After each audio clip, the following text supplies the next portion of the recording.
Hello friends. Heart attack के लिए, लकवे के लिए या अलग अलग तरह की क्लॉटिंग प्रॉब्लम्स के लिए सबसे इम्पोर्टेंट होता है ब्लड जम जाना, खून इकट्ठा हो जाना और जिसकी वजह से ब्लड में क्लॉट बनता है। ये क्लॉट नलियों में बनता है तो हार्ट अटैक आता है, लकवा आता है। ये क्लॉट पाँव की नलियों में बनता है तो डीप वेनस थ्रोम्बोसिस होता है। हार्ट के वैल्व्स में बनता है तो हार्ट के वैल्व्स चोक हो जाते हैं। अगर लंग्स की नलियों में बनता है तो पल्मोनरी एम्बोलिज्म हो जाता है। तो अलग अलग केसेस में नली जहाँ पर भी क्लॉट बनता है बंद हो जाती है और उसकी वजह से लोगों को जान का खतरा हो जाता है, अलग अलग तरह की बीमारियां आ जाती हैं। तो क्या ये अच्छा ना हो कि ये क्लॉट ही ना बने या क्लॉट बनने के चांसेस कम हो जाए? ऑब्वियसली इसमें खून पतला करने वाली दवाइयों का कुछ हद तक रोल तो डेफिनेटली है, वो क्लॉट बनने के चांसेस को काफ़ी हद तक कम करते हैं। लेकिन इसके अलावा भी काफ़ी ऐसी चीज़ें हैं जो आपकी कुछ हद तक मदद कर सकती है। दवाई के अलावा भी उनका कुछ रोल है जिससे क्लॉट बनने का चांसेस कुछ हद तक कम हो जाएगा। तो आज उन टिप्स और ट्रिक्स पर बात करेंगे जो ब्लड की क्लॉटिंग टेंडेंसी को कुछ हद तक कम करते हैं। टॉपिक पर जाने से पहले जो लोग हमारे चैनल पर नए हैं उन्हें रिक्वेस्ट करूँगा कि चैनल को सब्सक्राइब करें, वीडियोस को लाइक और शेयर करें। इसके लिए ज़रूरी है कि बॉडी वेट अच्छा मेंटेन करें। जिन लोग का भी वजन ज़्यादा है उनको क्लॉटिंग का प्रॉब्लम ज़्यादा होने का चांस है, क्योंकि इसमें मेटाबॉलिक प्रॉब्लम जैसे बीपी, शुगर, कोलेस्ट्रॉल सब चीज़ों का रिस्क बढ़ जाता है। इससे क्लॉट होने के चांसेस बढ़ जाते हैं। फिजिकली एक्टिव रहिए। लंबे समय तक बैठे बैठे का जीवन जो लोग जीते हैं उनको क्लॉट का टेंडेंसी बढ़ जाता है। अलग अलग जगह पे अलग अलग तरह के लकवे और क्लॉट्स का या खून के थक्के जमने का चांस बढ़ जाता है। तो आपको एक्टिव रहना है, मेंटली भी और फिजिकली भी। दिन भर आप अगर कोई काम में खुद को व्यस्त रखेंगे तो इस तरह के क्लॉटिंग के प्रॉब्लम्स और अलग अलग तरह के ब्लड रिलेटेड प्रॉब्लम्स आपको कुछ हद तक कम होंगे।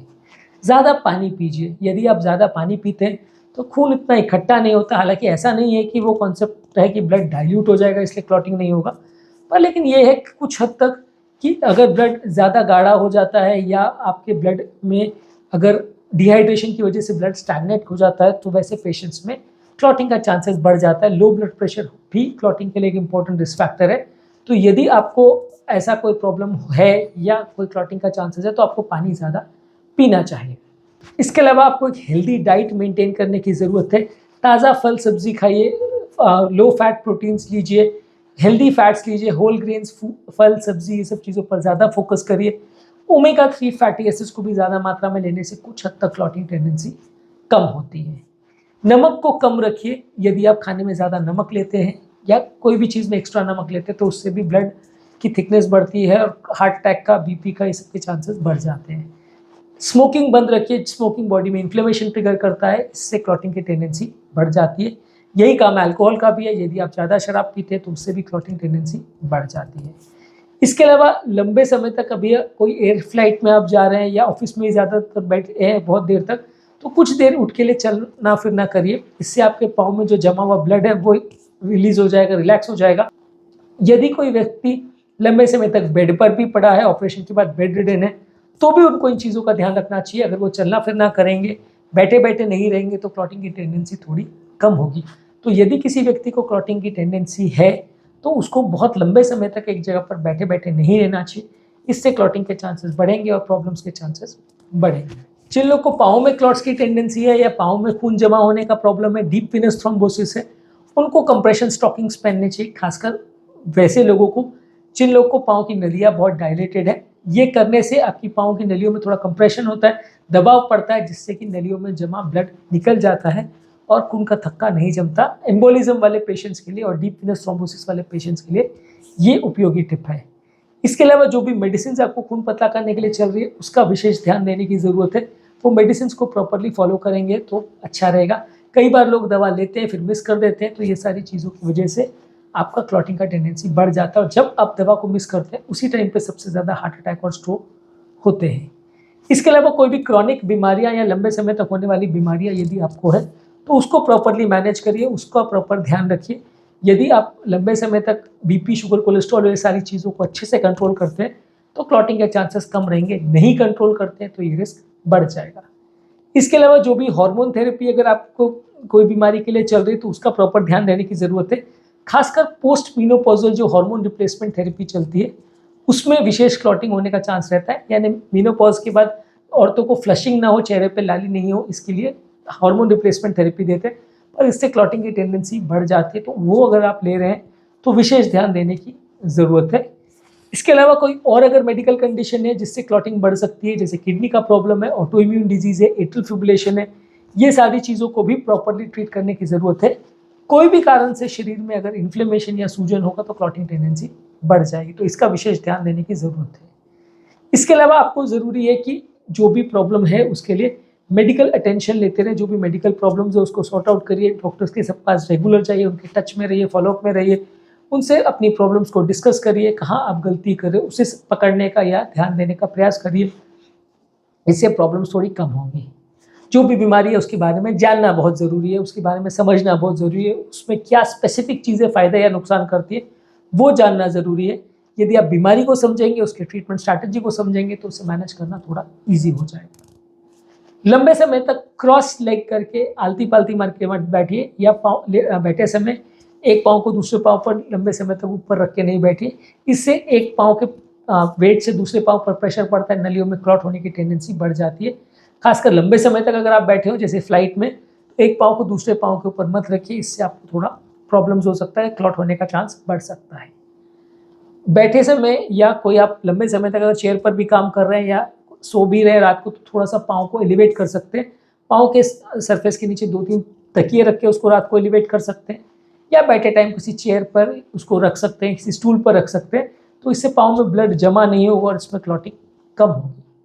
मेंटल स्ट्रेस को अवॉइड करिए, बहुत ज़्यादा मेंटल स्ट्रेस नहीं होना चाहिए। दिमाग पर जितना ज़्यादा तनाव होगा उतना आपको क्लॉटिंग की टेंडेंसी ज़्यादा होगी, उतना आपको ओवरऑल ब्लड रिलेटेड प्रॉब्लम ज़्यादा होगी। योगा, प्राणायाम, डीप ब्रीदिंग एक्सरसाइज इसको फॉलो करेंगे तो प्रॉब्लम्स कम होगी। बैठे समय प्रॉपर पोस्चरिंग का ध्यान रखिए, जिस तरह से आप बैठे हैं, जिस तरह से आप लेटे हैं, वो सब चीज़ों का प्रॉपर ध्यान रखिए। गलत पोस्चर में आप अगर बैठते हैं या काम करते हैं तो क्लॉटिंग की टेंडेंसी बढ़ सकती है। ट्रैवल करते समय या लंबे समय तक अगर आप फ्लाइट में ट्रैवल कर रहे हैं तो बीच बीच में उठ के थोड़ा चलने को जाइए। काफ़ी लोग को एयर ट्रैवल के दौरान या लंबे समय तक एक पर्टिकुलर पोस्चर में बैठने से पाँव में क्लॉट बन जाता है, तो बीच बीच में 12-13 घंटे की अगर फ्लाइट है तो बीच बीच में उठ के थोड़ा चलने को जाइए। इससे पाँव का सर्कुलेशन मेंटेन होगा और क्लॉट के चांस कम हो जाएंगे। यदि किसी को क्लॉटिंग की बहुत ज़्यादा टेंडेंसी है तो पहले से ही खून पतला करने का दवा ले सकते हैं। हालांकि इसको बेनिफिट को और रिस्क को दोनों को डिस्कस करने की ज़रूरत है, क्योंकि अगर इसका बहुत ज़्यादा डोज आपने ले लिया तो ब्लीडिंग होने का चांस हो जाता है, जिससे कि फ़ायदा जो है वो काउंटर बैलेंस्ड हो जाता है। तो ब्लीडिंग का रिस्क कितना है, क्लॉटिंग का रिस्क कितना है, उसको आपस में डिस्कस करके फिर डॉक्टर से पूछ के ये दवाओं को लिया जा सकता है। हर व्यक्ति खून पतला करने का दवा ले लेगा तो बहुत फ़ायदा नहीं होगा। ठंड के वातावरण में शरीर को गर्म रखने की ज़रूरत है। ठंडे टेम्परेचर में क्लॉटिंग की टेंडेंसी बढ़ जाती है, हार्ट अटैक्स की टेंडेंसी बढ़ जाती है। तो बॉडी को थोड़ा गर्म रखने के लिए गर्म कपड़ों का प्रयोग करें। घर के वातावरण को भी थोड़ा गर्म रखिए, इससे भी थोड़ा क्लॉटिंग के चांसेस कम होंगे। रेगुलर हेल्थ चेकअप्स करिए, हर 2-4 महीने में, 6 महीने में ब्लड चेकअप्स करिए। बीपी, शुगर, कोलेस्ट्रॉल के लिए रेगुलर चेक करिए। हर 2-3 साल में ट्रेडमिल टेस्ट करिए। रिस्क फैक्टर्स नहीं है तो एटलीस्ट 5 साल में एक बार ट्रेडमिल टेस्ट करिए। तो इससे क्या है, कोई ब्लॉकेजेस वगैरह हैं तो वो पिकअप हो जाते हैं और उनको डिटेक्ट करना ईजी हो जाता है और बीमारी को मैनेज करना ईजी हो जाता है।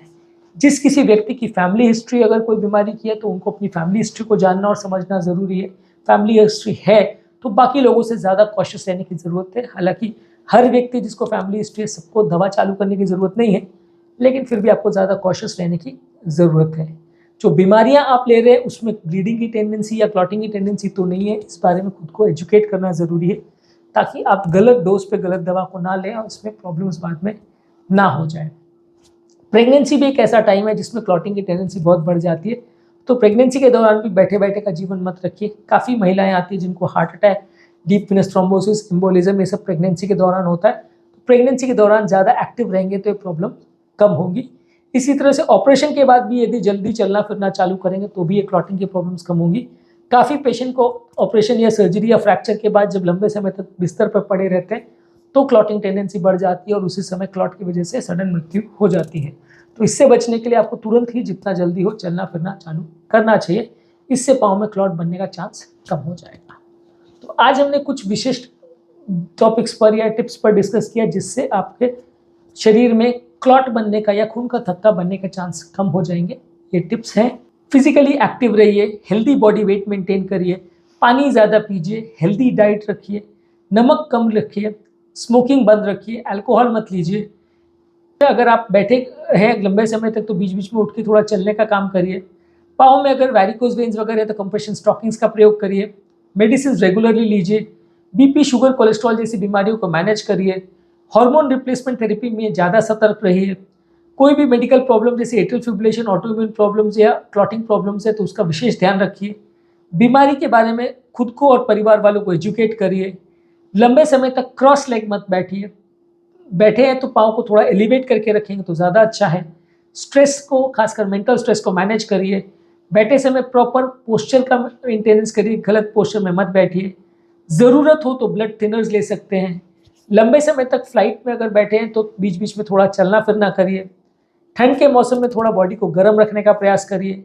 रेगुलर हेल्थ चेकअप्स करिए। मेडिसिन के बारे में खुद को एजुकेट करिए। फैमिली हिस्ट्री अगर है तो ज़्यादा सतर्क रहिए। प्रेगनेंसी के दौरान ज़्यादा एक्टिव रहिए। लंबे समय तक बैठे बैठे मत रहिए या सर्जरी के बाद भी लंबे समय तक बैठे मत रहिए या ज़्यादा समय तक लेटे मत रहिए।